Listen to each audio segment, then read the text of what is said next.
Bonjour les amis gourmands, c'est Nicolas. Je suis ravi de vous retrouver pour une nouvelle recette en vidéo. Alors aujourd'hui, je vous propose de réaliser ensemble quelque chose d'extrêmement compliqué. Non, pas du tout. On va réaliser quelque chose en fait qui est extrêmement simple, mais un petit peu délicat, la crème anglaise. La crème anglaise, c'est évidemment cette petite crème qui accompagne à la perfection le moelleux au chocolat. Vous pouvez évidemment l'acheter toute faite en magasin dans des bidons, mais vous allez voir que c'est tellement meilleur quand on la réalise soi-même. Comme d'habitude, je vais évidemment vous donner tous mes conseils pour réussir votre crème à la perfection. Mais regardez bien la vidéo jusqu'au bout parce que tout à la fin, je vous donnerai le conseil ultime qu'il ne faut absolument pas louper. Les amis, sur YouTube et Facebook, c'est tous les dimanches à 11 h, je vous propose une recette ultra détaillée de pâtisserie. Alors n'hésitez pas, abonnez-vous et n'oubliez pas d'activer la petite cloche de notification. Si vous êtes prêts, eh bien c'est parti pour la crème anglaise. Comme d'habitude, je vous place la liste des ingrédients dans la description de la vidéo. Dans une casserole, je verse le lait avec la moitié de sucre semoule.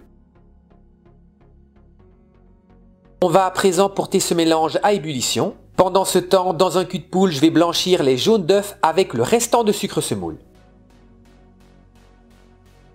Quand le lait est à ébullition, je stoppe directement la cuisson. Je viens directement verser le lait chaud sur les œufs en continuant à fouetter en permanence.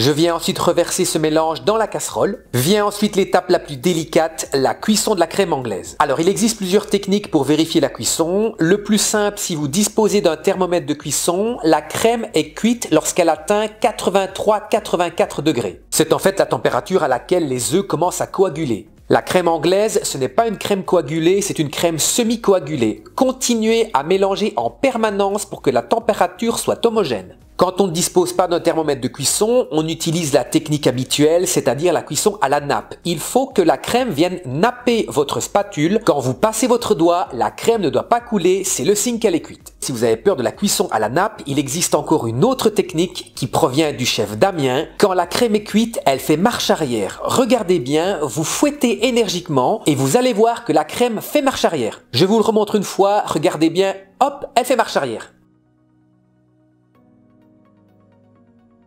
N'oubliez pas donc ce conseil du chef Damien, si vous n'avez pas de thermomètre de cuisson, la crème anglaise est cuite quand elle revient en arrière. Il ne nous reste donc plus qu'à la laisser refroidir. Elle permettra d'accompagner parfaitement un moelleux au chocolat, mais il faut quand même que je la goûte avant. Waouh!